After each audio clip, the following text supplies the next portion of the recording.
दिल्ली के इंदिरा गांधी अंतर्राष्ट्रीय हवाई अड्डे पर काबुल से दिल्ली आई एक फ्लाइट के लैंडिंग गियर यानी पहिए में छिपकर एक 13 साल का बच्चा भारत पहुंच गया।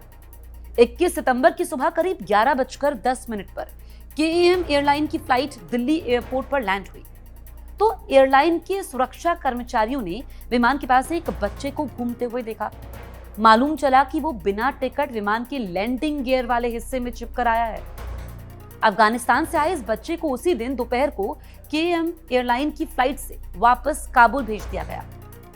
अफगानी लड़के ने बताया कि उसने काबुल हवाई अड्डे पर यात्रियों के पीछे गाड़ी चलाकर फ्लाइट में प्रवेश किया, फिर विमान में चढ़ने के समय व्हील वेल में छिप गया। हालांकि नाबालिग होने के कारण इस लड़के के खिलाफ कोई कानूनी कार्रवाई नहीं की जाएगी। एक्सपर्ट्स का मानना यह है कि व्हील वेल में यात्रा करना लगभग असंभव होता है। प्लेन की हवा में जाने पर ऑक्सीजन लेवल बेहद कम हो जाता है, ऊपर बहुत ज्यादा ठंड होती है। इसके अलावा पहिए के अंदर जाते समय उसकी चपेट में आने से भी मौत हो सकती है।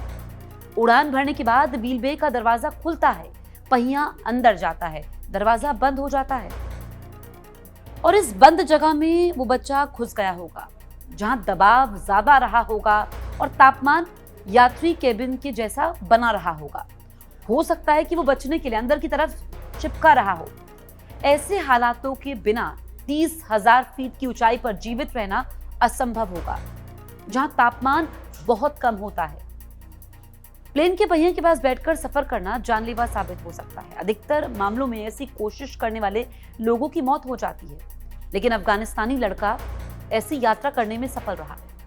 टायर के ऊपर में बने भाग को लैंडिंग गियर का हिस्सा माना जाता है। प्लेन की उड़ान भरने के 2 मिनट बाद ये टायर इसी लैंडिंग गियर के अंदर चले जाते हैं और लैंडिंग करने के समय ये टायर बाहर आते हैं और इस लैंडिंग गियर के स्पेस में केवल टायरों के फिट होने की जगह होती है।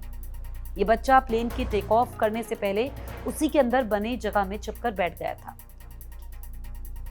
बच्चे का भार और क्षेत्रफल कम होने की वजह से वो बच गया। और आपको बताएं कि भारतीय एयरपोर्ट पर व्हील बेस में छिपकर सफर करने का ये दूसरा मामला है।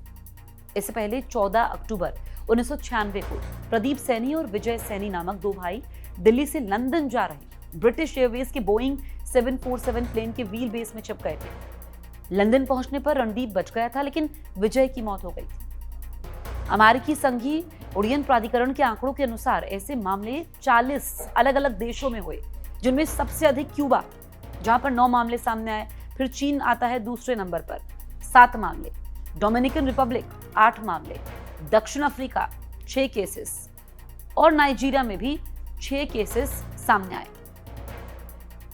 ऐसे सफर में बचने की संभावना ना के बराबर होती है, मगर इसके कुछ एक्सेप्शंस भी हो सकते हैं। छोटी दूरी की उड़ानों या कम ऊंचाई की उड़ानों में बचने की संभावना अधिक होती है। काबुल वाला बच्चा भी शायद इसीलिए बच गया होगा। 2010 में 20 साल का एक रोमानियाई व्यक्ति किसी तरह वियना से उड़ान भरने वाले प्राइवेट जेट में हिथ्रो एयरपोर्ट पहुंचने में सफल रहा। 2015 में जोहान्सबर्ग से लंदन हिथ्रो तक 12,875 किलोमीटर तक की यात्रा करने वाला एक व्यक्ति लैंडिंग गियर में बेहोश पाया गया था।